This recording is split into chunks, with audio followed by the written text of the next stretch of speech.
Sebuah armada gerobak dengan cepat bergerak melewati daratan hitam ini. Gumpalan debu kuning samar-samar terlihat di belakang mereka sebelum akhirnya menghilang di ujung pandang. Xiao Yan duduk bersila di dalam kereta kuda yang bergoyang-goyang. Orang di depannya adalah Duo Ma. Dia bertanggung jawab terhadap iring-iringan ini. Kelompok pedagang ini memang tidak begitu kuat seperti yang telah Duo Ma katakan. Di antara mereka, orang yang paling kuat saja tampaknya hanya memiliki kekuatan dari seorang Dousi bintang 5. Tentu saja sebagai pemimpin dari para penjaga yang disewa oleh Doma, orang itu sudah sewajarnya merasa tidak senang terhadap Xiao Yan yang tiba-tiba bergabung dengan mereka. Namun setelah Xiao Yan secara tidak sengaja menjatuhkannya dari kereta kuda dengan satu telapak tangan, ia telah menjadi lebih takut. Karena telapak tangan ini juga, keramahan Duo Ma terhadap Xiao Yan menjadi semakin kuat. Hal ini bahkan membuat Xiao Yan diundang secara langsung di dalam keretanya untuk disambut dengan benar. Bagaimanapun juga, di bawah ancaman perampok yang berkeliaran, dia akan merasa lebih aman jika ada orang kuat yang duduk di antara rombongannya. Doma kini mengeluarkan sebuah peta yang tampak tua dan menguning dari kantong depannya. Ia menaruh peta itu di atas meja di depannya dan perlahan membukanya. Jarinya menunjuk pada titik merah dan ia tersenyum saat berkata, "Ini adalah tujuan kita. Kota Tanda Hitam. Jika dilihat dari kecepatan kita saat ini, seharusnya akan sampai besok siang." Tatapan Xiao Yan terarah dengan serius ke peta yang menguning itu. Matanya terhenti pada titik kota Tanda Hitam untuk beberapa saat sebelum perlahan mengikuti rute ke atas dan akhirnya melihat sebuah bintang berwarna biru yang berada tepat di tengah. Ini adalah Akademi Jianan bukan? Xiao Yan menatap bintang biru itu. Wajahnya tidak berubah sedikit pun ketika ia dengan santai bertanya. Duo Ma menganggukkan kepalanya. Ya, itu adalah Akademi Jianan yang terkenal di seluruh benua Doqi. Anak perempuanku sekolah di sana. Ketika ia menyebut putrinya, wajahnya dipenuhi rasa bangga. Xiao Yan mengangguk tanpa suara. Ia mengingat rute itu dengan erat di benaknya. Setelah itu pandangannya menyapu sekali lagi wilayah berwarna hitam yang melingkari bagian luar Akademi Jianan. Wilayah hitam ini dibagi menjadi beberapa area, semua dengan ukuran yang berbeda-beda. Duo Ma memandang mata Xiao Yan, dia kemudian berkata, daerah pelosok hitam yang sekarang pada dasarnya telah terbagi-bagi oleh beberapa faksi besar. Meskipun mereka masih berulang kali bertarung dan membunuh satu sama lain untuk perebutan wilayah, tapi tidak usah khawatir, kemungkinan tidak akan ada perubahan besar dalam waktu yang singkat. Doma yang merupakan seorang pedagang secara alami dapat memahami ketidakyakinan Xiao Yan. Meskipun ia dapat menduga bahwa Xiao Yan adalah orang baru yang baru saja datang ke daerah pelosok hitam untuk pertama kalinya, Doma sebagai orang yang cerdas tidak sok pintar membahas ini lebih banyak. Ia malah tersenyum dan hanya menjelaskan situasinya. Kota Tanda Hitam tempat yang kita tuju sekarang, dikendalikan oleh 8 gerbang. 8 gerbang adalah sebuah faksi tua yang berada di dalam daerah pelosok hitam dan kekuatannya sangatlah besar. Dikatakan bahwa kekuatan pemimpin mereka Yuan Yi, bisa disandingkan dengan 10 besar peringkat hitam pada daerah pelosok hitam. Pameran pelelangan besar di Kota Tanda Hitam juga diselenggarakan oleh 8 gerbang kali ini. Jari Doma menunjuk lingkaran kecil yang mengelilingi Kota Tanda Hitam yang sudah diukir ketika ia berbicara dengan sebuah senyuman. Peringkat hitam, istilah asing itu membuat Xiao Yan bingung saat ia menggumam kepada dirinya sendiri. Doma menggelengkan kepalanya dan menghela nafas. Peringkat hitam ini tidaklah berbeda jauh dari peringkat orang kuat di beberapa negara.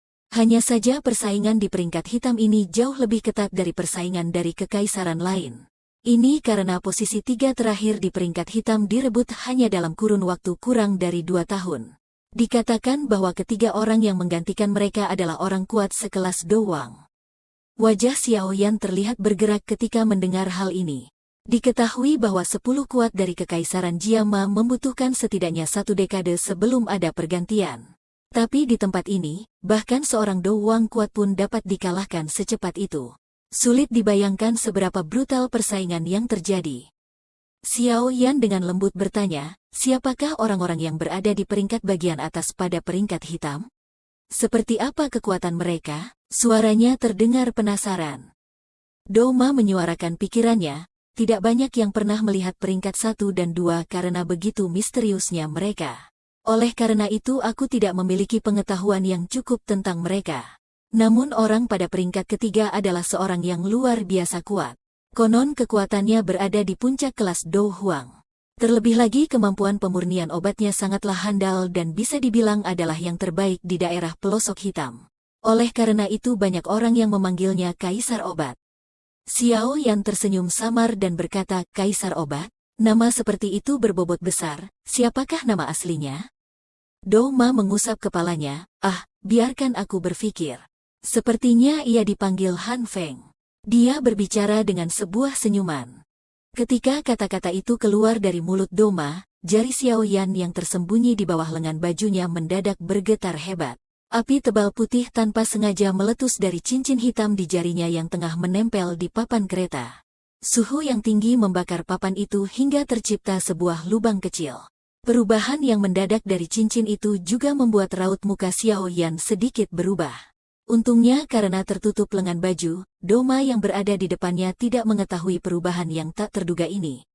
Guru, apa yang terjadi padamu? Jari Xiao Yan dengan lembut mengusap cincin hitam itu ketika ia dengan pelan bertanya dalam hati. Perubahan di dalam cincin tadi memang karena gejolak mendadak yang hebat dari emosi Yao Lao di dalamnya. Xiao Yan tidak mendapat jawaban dari pertanyaannya. Yao Lao tampaknya telah benar-benar terdiam. Ketika ia merasakan kesunyian Yao Lao, Xiao Yan juga dengan bijak tidak terus bertanya. Namun ia sudah mengingat betul nama Han Feng di dalam hatinya. Orang ini tampaknya memiliki hubungan yang serius dengan Yao Lao di masa lalu. Melihat raut muka Xiao Yan yang mendadak berubah, Do Ma di depannya tidak bisa menahan diri untuk bertanya, Tuan Yao Yan, apakah Anda baik-baik saja?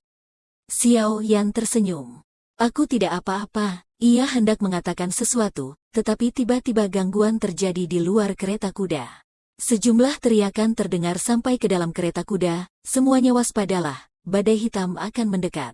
Cepat bersiaplah untuk menghentikan kereta-keretanya. Jangan jalan sendiri agar tidak tersesat. Mendengar teriakan dari luar, raut wajah Do Ma sedikit berubah. Badai hitam, betapa tidak beruntungnya menemui badai itu sekali lagi. Namun ia tidak menunjukkan kepanikan yang berlebihan. Ia menghadap Xiao Yan dan berkata, Tuan Yao Yan, mari kita turun dari kereta ini terlebih dahulu. Selama kita melakukan persiapan yang matang untuk berlindung, sebenarnya badai hitam ini tidak begitu berbahaya. Xiao Yan menganggukkan kepalanya dan menggeser tirai kereta itu kemudian melompat turun. Ia mendongak dan melihat langit yang 10 menit lalu begitu cerah, kini tertutup kabut hitam yang aneh. Ia mencoba memandang ke depan tetapi pandangannya terhalang. Baru saat itulah ia menyadari mengapa Do Ma berkata bahwa percuma membawa peta jika telah bertemu dengan badai hitam. Tuan Yao Yan, Anda tidak perlu khawatir. Aku telah merasakan angin dan badai ini tidak begitu kuat. Ini bisa dikatakan nasib yang bagus di dalam keadaan yang tidak menguntungkan. Do Ma berdiri di sisi Xiao Yan sambil tersenyum lalu kembali berkata, meskipun badai hitam adalah fenomena cuaca di dataran luas daerah hitam yang membuat orang merasa putus asa, hal ini jauh lebih baik dibanding para bandit yang brutal dan kelam. Setidaknya jika seseorang cukup beruntung ketika menghadapi badai hitam, dia masih bisa hidup.